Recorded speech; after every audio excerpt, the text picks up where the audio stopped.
ನಮಸ್ತೆ. 3-4-2025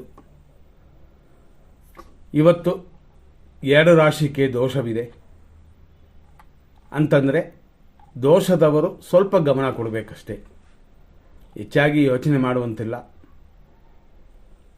ಇದರಲ್ಲಿ 2 ರಾಶಿ ಅಂತಂದರೆ ವೃಶ್ಚಿಕ ರಾಶಿಗೆ ಖಂಡಿತವಾಗಿಯೂ ದೋಷ ಉಂಟು. ಅದಕ್ಕೂ ಮುಂಚೆ ತುಳಾ ರಾಶಿ. ಈ ತುಳಾ ರಾಶಿ ದೋಷ ಅಂತಂದರೆ ತುಳಾ ರಾಶಿಯಲ್ಲಿ ಬರುವ ನಕ್ಷತ್ರಗಳು ಒಟ್ಟು 3. ಈ 3 ನಕ್ಷತ್ರಗಳಲ್ಲಿ ಬರುವಂಥದ್ದು ಚಿತ್ತಾ ನಕ್ಷತ್ರದ 3 ಮತ್ತು 4 ತುಳಾ ರಾಶಿಗೆ. ಅದೇ ಥರ ಸ್ವಾತಿ ನಕ್ಷತ್ರ 4 ಪಾದಗಳು, ವಿಶಾಖ ನಕ್ಷತ್ರದ ಒಟ್ಟು 3 ಪಾದಗಳಿಗೆ ದೋಷವಿರುತ್ತದೆ. ಆಮೇಲೆ ವೃಶ್ಚಿಕ ರಾಶಿಗೆ ದೋಷ. ಹಂಗಾಗಿ ವೃಶ್ಚಿಕ ರಾಶಿ ತುಳಾ ರಾಶಿ ಇಬ್ಬರೂ ಖಂಡಿತ ಸ್ವಲ್ಪ ಶಾಂತವಾಗಿರಿ. ಶನಿ ಬೇರೆ ಚೇಂಜ್ ಆಗಿದೆ, ದೇಶಕ್ಕೂ ತೊಂದರೆ ಬರುವ ದಿನವಿದು. ಅಂದರೆ ಇನ್ನೂ 1 ವಾರ ಹಾಗೆ ಇರುತ್ತದೆ, 7ನೇ ತಾರೀಕುವರೆಗೂ. ದೇಶ ಅಂದರೆ ನಮ್ಮ ಭಾರತ ಅಲ್ಲ, ಭಾರತ ಮಾತ್ರವಲ್ಲ ಎಲ್ಲ ದೇಶಗಳು. ಹಂಗೆ ಯುದ್ಧದ, ಸುನಾಮಿಯ, ಅರ್ತ್ ಶಿವರಿಂಗ್ ಇಷ್ಟೆಲ್ಲ ಇರುತ್ತದೆ ಅಂತ. ಅದು ಜಲರಾಶಿಗೆ ಹೋಗಿರೋದ್ರಿಂದ ಈ ರೀತಿಯಾದ ಇವತ್ತಿನ ದಿನದಲ್ಲಿ ರೋಹಿಣಿ ನಕ್ಷತ್ರವಿದೆ, ಆಮೇಲೆ ಮೃಗಶೀರ್ಷ, ಆಮೇಲೆ ಆರುದ್ರ ಅಂತ ಇವತ್ತು 3 ನಕ್ಷತ್ರಗಳಿದೆ. ಆದ್ದರಿಂದ 3 ನಕ್ಷತ್ರಗಳು ಇರುವ ದಿನ ಅಪರೂಪ. ಈ ರೋಹಿಣಿ ನಕ್ಷತ್ರ ಬೆಳಗ್ಗೆ 6:15ರಿಂದ 7 ಗಂಟೆ 2 ನಿಮಿಷದವರೆಗಿದೆ. ಆನಂತರ ಮೃಗಶೀರ್ಷ ನಕ್ಷತ್ರ 7 ಗಂಟೆ 2 ನಿಮಿಷದಿಂದ ಬೆಳಗಿನ ಜಾವ 5:51ವರೆಗೂ ಮೃಗಶೀರ್ಷ ನಕ್ಷತ್ರ. ಹೀಗಾಗಿ ಪಾದಗಳನ್ನು ನೋಡೋಕ್ಕೆ ಹೋದರೆ 7 ಗಂಟೆ 2 ನಿಮಿಷದವರೆಗೂ ರೋಹಿಣಿ ನಕ್ಷತ್ರದ 4ನೇ ಪಾದವಿದೆ. ಮೃಗಶೀರ್ಷ ನಕ್ಷತ್ರದ 1ನೇ ಪಾದ 7 ಗಂಟೆ 2 ನಿಮಿಷದ ಮೇಲೆ ಮಧ್ಯಾಹ್ನ 12 ಗಂಟೆ 41 ನಿಮಿಷದವರೆಗೂ ಈ ಮೃಗಶೀರ್ಷ ನಕ್ಷತ್ರ 1ನೇ ಪಾದ. ಆನಂತರ ಸಂಜೆ 6:22ವರೆಗೂ 2ನೇ ಪಾದ. ಆನಂತರ ರಾತ್ರಿ 12 ಗಂಟೆ 5 ನಿಮಿಷದವರೆಗೂ 3ನೇ ಪಾದ. ರಾತ್ರಿ 12:05 ಮೇಲೆ ಬೆಳಗಿನ ಜಾವ 5:51ವರೆಗೂ ಮೃಗಶೀರ್ಷ ನಕ್ಷತ್ರ 4ನೇ ಪಾದ. ಹಾಗಾಗಿ 18 ಅಂದರೆ ಸಂಜೆ 6:22 ಮೇಲೆ ಮಿಥುನ ರಾಶಿ ಪ್ರಾರಂಭವಾಗುತ್ತದೆ. ಈ ರೀತಿಯಾದ ಇವತ್ತಿನ ದಿನದಲ್ಲಿ 5:51 ಮೇಲೆ ಇನ್ನೊಂದು ನಕ್ಷತ್ರ ಆರುದ್ರ ಪ್ರಾರಂಭವಾಗುತ್ತದೆ. ಈ ರೀತಿಯಾದ ಇವತ್ತಿನ ದಿನ ಹೇಗಿದೆ ಅಂತ ನೋಡೋಕೆ ಹೋಗೋಣ. ಒಂದು ನಕ್ಷತ್ರ ಬರುವ ದಿನದಲ್ಲಿ ಬೆಳಗ್ಗೆ ಅಂತಂದರೆ ರೋಹಿಣಿ ನಕ್ಷತ್ರ ಇರುವವರೆಗೂ ಅಂತಂದರೆ ನಾವು ಕರೆಕ್ಟಾಗಿ ಹೇಳಿದಂತೆ 7 ಗಂಟೆ ಈ ಸಮಯದವರೆಗೂ, ಅಂದರೆ ಹೆಚ್ಚು ಕಮ್ಮಿ ಅಂತ ಅದನ್ನು ಇಟ್ಕೋಬೋದು. ರೋಹಿಣಿ ಮುಗಿಯುವವರೆಗೂ ಶುಭವಾಗಿಲ್ಲ, ಪ್ರಾಣನಾಶ ಅಂತಿದೆ. ಆನಂತರ ಮೃಗಶೀರ್ಷ ನಕ್ಷತ್ರವರೆಗೂ ಮೃತ್ಯು ಮರಣವಿದೆ. ಹಂಗಾಗಿ ದಿನ ಶುಭವಲ್ಲ. ನಕ್ಷತ್ರ ಪ್ರಕಾರ ಅಶುಭ ದಿನ, ಗ್ರಹಗತಿಗಳು ಸರಿಯಾಗಿಲ್ಲ.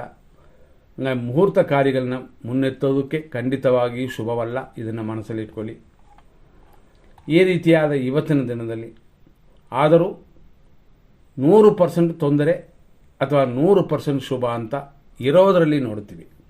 ದಿನ ಕೆಟ್ಟೋದಾದರೂ ಕೆಲವು ವಿಷಯಗಳಿಗೆ ಬೇಕಾಗುವ ವಿಷಯಗಳು, ಅಂದರೆ ಆಸ್ಪತ್ರೆ, ಕೋರ್ಟು ಇಂಥದ್ದು ವಿಷಯಗಳಿಗೆ ಬೇಕಾಗ್ತದೆ. ಅದನ್ನು ಮಾತ್ರ ಸರಿ ಮಾಡ್ಕೊಳ್ಳಿ.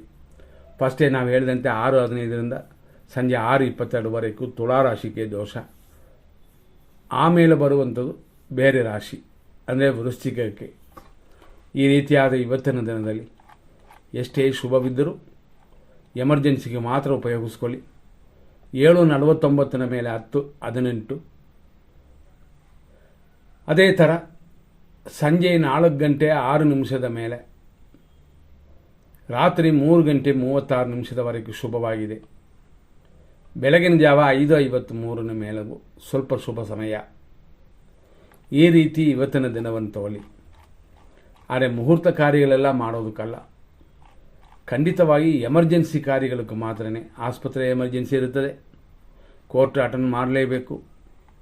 ಈ ರೀತಿಯಾದ ಕೆಲವು ವಿಷಯಗಳಿಗೆ ಮಾತ್ರ ಇಂಥದ್ದು ಬರುತ್ತದೆ ಅಂತ. ಈ ರೀತಿ ನೀವು ತಗೊಳ್ಳೋದು ಉತ್ತಮ. ಇದರಲ್ಲಿ 100% ಕೆಟ್ಟ ಟೈಮನ್ನು ಕೂಡ ನೋಡಿಬಿಡೋಣ. ದಿನ ಕೆಟ್ಟೋದು ಅಂದರೆ ಕೆಟ್ಟ ಟೈಮ್ ಇನ್ನೂ ಅಧಿಕವಾಗಿ, ಅಂದರೆ ಜಾಸ್ತಿ ಕೆಟ್ಟೋದನ್ನು ಮಾಡುತ್ತದೆ. ಬೆಳಿಗ್ಗೆ 6:15ರಿಂದ 7:47ವರೆಗೂ ಯಮಕಂಡ ಕಾಲ. 10:20ರಿಂದ 11:09ವರೆಗೂ ದುರ್ಮುಹೂರ್ತ. ಅಷ್ಟರಲ್ಲೇ ದುರ್ಮುಹೂರ್ತ ಇನ್ನೂ ಮುಗುದಿಲ್ಲ. ವಿಷಕಾಲವು ಸೇರುತ್ತದೆ 11 ಗಂಟೆಯಿಂದ 12:24ವರೆಗೂ. ಇದು ಅಧಿಕವಾದ ದೋಷ. ಹಂಗೆ 12:21ರಿಂದ 1:53 ಮಧ್ಯಾಹ್ನದವರೆಗೂ ನಕ್ಷತ್ರ ವಿಷ ಘಟಿಕಾ ಕಾಲ. ಇಷ್ಟರಲ್ಲೇ 2 ನಿಮಿಷ ಸ್ವಲ್ಪ ಒಳ್ಳೆ ಟೈಮ್ ಇರುತ್ತದೆ. ಅಷ್ಟರಲ್ಲಿ 1:55 ಮಧ್ಯಾಹ್ನದಿಂದ 3:27ವರೆಗೂ ರಾಹುಕಾಲ. ಇಷ್ಟರಲ್ಲಿ 3:15ರಿಂದ ಸಂಜೆ 4 ಗಂಟೆ 4 ನಿಮಿಷದವರೆಗೂ ದುರ್ಮುಹೂರ್ತ. ಕಂಟಿನ್ಯೂ ಆಗಿ ಅಶುಭ ಸಮಯವಾಗಿದೆ. ಈ ರೀತಿಯಾದ ಈ ದಿನದಲ್ಲಿ ರಾತ್ರಿ 3:34 ಮೇಲೆ 5 ಗಂಟೆ 8 ನಿಮಿಷದವರೆಗೂ ವಿಷಕಾಲವಿದೆ. ಬೆಳಗಿನ ಜಾವ ಕೂಡ ಅಂದರೆ 5:09ರಿಂದ 5:51ವರೆಗೂ ಕೂಡ ಮೃತ್ಯುನೇ. ಆದ್ದರಿಂದ ಶುಭ ದಿನವಲ್ಲ. ಎಂದಿನಂತೆ ಮಾಡುವ ಕಾರ್ಯಗಳಿಗೂ ದೋಷವಿಲ್ಲ, ಎಂದಿನಂತೆ ಮಾಡುವ ಬಿಸ್ನೆಸ್ಗೂ ದೋಷವಿಲ್ಲ. ಹೊಸದಾಗಿ ಮಾಡುವ ಕಾರ್ಯಗಳು ಅಂದರೆ ನೂತನ ಕಾರ್ಯಗಳಿಗೆ ದೋಷ ಉಂಟು. ಇದನ್ನೆಲ್ಲ ನೋಡಿ ಪರಿಗಣಿಸಿ ನಿಮ್ಮ ಕಾರ್ಯಗಳನ್ನ ಮಾಡಿ. ಶನಿ ಇನ್ನೂ 0 ಡಿಗ್ರಿಯಲ್ಲೇ ಕೂತಿದೆ. 7ನೇ ತಾರೀಕುವರೆಗೂ ಅಂತಂದರೆ ಕಡಿಮೆ ಅಂತಂದರೂ ಕೂಡ 7ನೇ ತಾರೀಕುವರೆಗೂ ಪ್ರಪಂಚದ ಪೂರ್ತಿ ಅನಾನುಕೂಲ ಉಂಟಾಗುತ್ತದೆ. ದೇಶನಾಶ, ಯುದ್ಧಗಳು, ಅನಾನುಕೂಲಗಳು ಉಂಟಾಗುತ್ತದೆ. ಮನೆಗಳಲ್ಲಿ ನಮ್ಮೆಲ್ಲರೂ ಖಂಡಿತವಾಗಿ ತಾಳ್ಮೆಯಿಂದ ಇರೋಣ. ಯಾಕೆಂದರೆ ಯುದ್ಧದ ಗುಣಗಳು ಗ್ರಹಗಳಿಂದ ಬರುತ್ತದೆ. ಅದರಲ್ಲೂ ಕುಂಭ, ಮೀನ, ಮೇಷರಾಶಿಯವರಿಗೆ ಅಧಿಕವಾಗಿ ದೋಷ ಬರುತ್ತದೆ. ಇದೆಲ್ಲ ನೋಡ್ಕೊಂಡು ಸರಿ ಮಾಡ್ಕೋಬೋದು. ನಾವು ಕೊಟ್ಟಿರೋ ಒಳ್ಳೆ ಟೈಮನ್ನ ಮಾತ್ರ ಉಪಯೋಗಿಸ್ಕೊಳ್ಳಿ. ಕೆಟ್ಟ ಟೈಮಲ್ಲಿ ಅವಾಯ್ಡ್ ಮಾಡ್ಕೊಳ್ಳಿ. ಕಾರ್ಯಗಳನ್ನ ನಿಲ್ಲಿಸೋದು ಬೇಡ. ಮುಹೂರ್ತ ಕಾರ್ಯಗಳನ್ನೇ ಈ ಸಮಯಗಳಲ್ಲಿ ಪ್ರಾರಂಭ ಮಾಡೋದು ಬೇಡ. ಇದನ್ನು ತಿಳ್ಕೊಂಡ್ರೆ ಖಂಡಿತವಾಗಿ ದೋಷವಿಲ್ಲ. ಹಾಗಾಗಿ ಇವತ್ತಿನ ದಿನ ಅಶುಭವಾಗಿರೋದರಿಂದ ಖಂಡಿತವಾಗಿಯೂ ಇವತ್ತು ತಾರಾಬಲವು ಚಂದ್ರಬಲವು ಕೂಡ ಉಪಯೋಗ ಇಲ್ಲದೆ ಇರುತ್ತದೆ. ನೋಡಿಕೊಂಡು ನಿಮ್ಮ ಕಾರ್ಯಗಳನ್ನ ಮಾಡಿದರೆ ಅಭಿವೃದ್ಧಿ ಉಂಟು. ಮುಂದಿನ ಸಂಚಿಕೆಯನ್ನು ನೋಡೋಣ. ಧನ್ಯವಾದಗಳು.